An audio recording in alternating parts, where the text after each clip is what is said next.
নমস্কার বন্ধুরা, আজকে সকাল থেকে মুষলধারে বৃষ্টি হচ্ছে আমাদের এখানে। আর দেখুন বাইরের পরিবেশটা কি সুন্দর লাগছে। বন্ধুরা, আমরা গৃহবধূ, তাই বৃষ্টি হলেও আমাদেরকে কিন্তু কাজ করে যেতে হয়।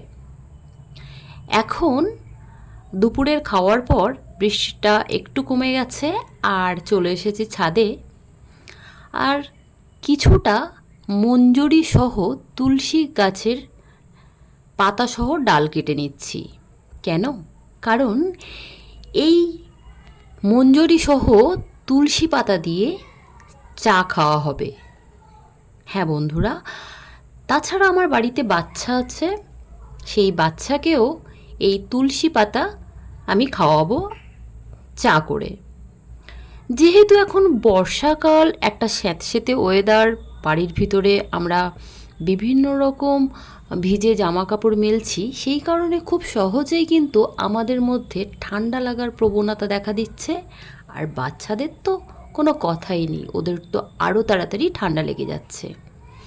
তো সেই কারণে তুলসী গাছ কিন্তু কম বেশি সারা বছরই আমার বাড়িতে থাকে। আর এই বর্ষার সময় তুলসী পাতার চা কিন্তু একটা খুব সুন্দর জিনিস। এবার এদিকে দেখুন একদম ফ্রেশ টাটকা বেগুন তুলছে।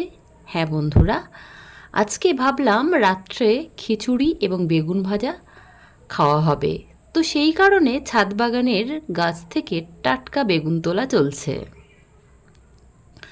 আমার ছাদ বাগানে সারা বছরই কিছু না কিছু সবজির গাছ আমি লাগিয়ে থাকি। আর এত সুন্দর ফ্রেশ টাটকা বেগুন কিন্তু খেতে বেশ ভালোই লাগে। এই গাছটি আমার বেশ পুরনো গাছ, আর আগের যে গাছ থেকে বেগুন তুললাম ওটি সম্পূর্ণ নূতন গাছ। এই গাছের বেগুনটাও দেখুন কি সুন্দর ফ্রেশ টাটকা বেগুন। আর যেহেতু বৃষ্টি হচ্ছে, বেগুনগুলো কিন্তু সম্পূর্ণ ভিজে আছে। বন্ধুরা, ছাদ বাগানের সবজি কিন্তু একটা আলাদা মাত্রা আমাদের কাছে আছে।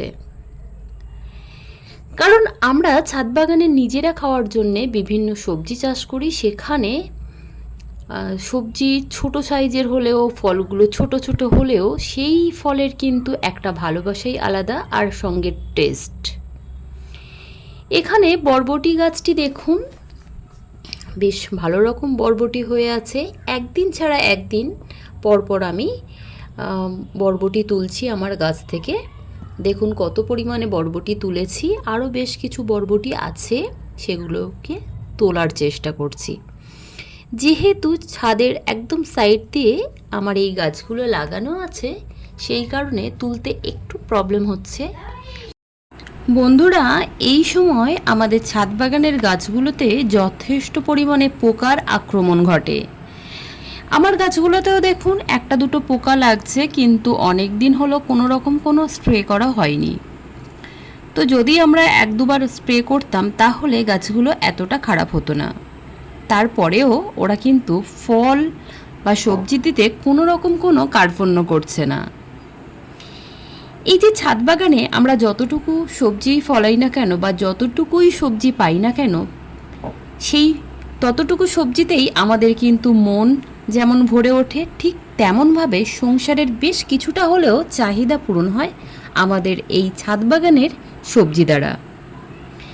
ছাদ বাগানের সবজি আমরা খাওয়ার থেকেও খাবারটাকে এনজয় অনেক বেশি করতে পারি। তো চলুন, এগুলো পাড়া হয়ে গেছে। আর আরও একটি বেগুন গাছ আছে, সেখানেও এক দুটো বেগুন আছে, সেগুলোকেও তুলে নেব।